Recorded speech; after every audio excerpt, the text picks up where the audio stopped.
Hi and welcome to the shop. Today it's time for forging time with Jess and I'm going to learn how to taper. So to begin, I'm going to do a taper on my own so that Roy can give me some critique a little later on and see where I have room for improvements.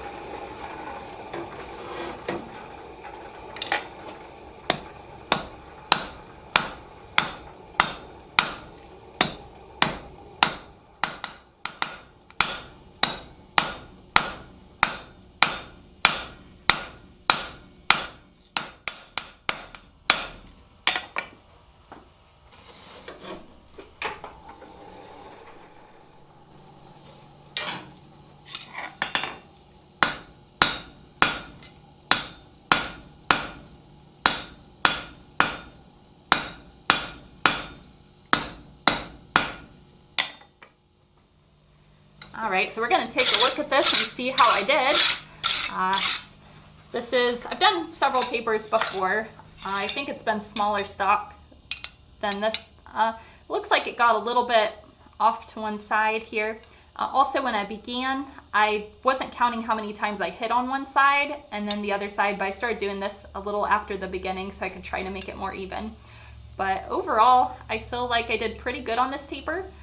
This is a 3/8 inch bar, and I was using a 1 3/4 cross peen hammer or straight peen hammer.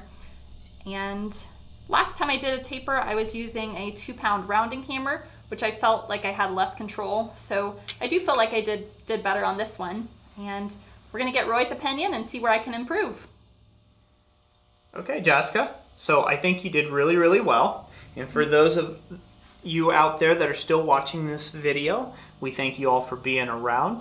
I'm going to go into the reason why some of this rhombusing or this out of squareness is happening in this piece. And the main reason for this is because the hammer itself was being held at not a truly square or perpendicular to the face of the animal. Or parallel, right? Parallel. Okay. Yeah. It wasn't being held exactly parallel with the face of the anvil. Mm-hmm. Yeah, I can see that. It was being held at a cant. Mm-hmm. How do we know this? We know this is fact because we need to find our one flat side. We have a flat side here. This side here is flat almost. And what has happened here is on the opposite side of that flat side, we have a taper that is not only going this way, but it's slanting off this way. That's how I was able to diagnose that this is coming in like this, the hammer blows is.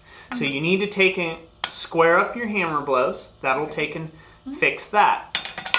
One of the other things that can cause this is if you are holding the piece at a diagonal ever so slightly, at a tangent. That will cause this rhombus to start happening in the piece. But in that case, you'll get more of a diamond-like shape if you're holding it at a tangent like this. Again, this was caused not because you were not holding it squarely. You were holding it squarely. Your hammer blows were coming in at a slight tangent to the anvil's working surface. Other than that, it is a wonderful taper. Perfectly smooth and clean. Really nice forging. Thank you very much. Really nice forging. Great job, Jess.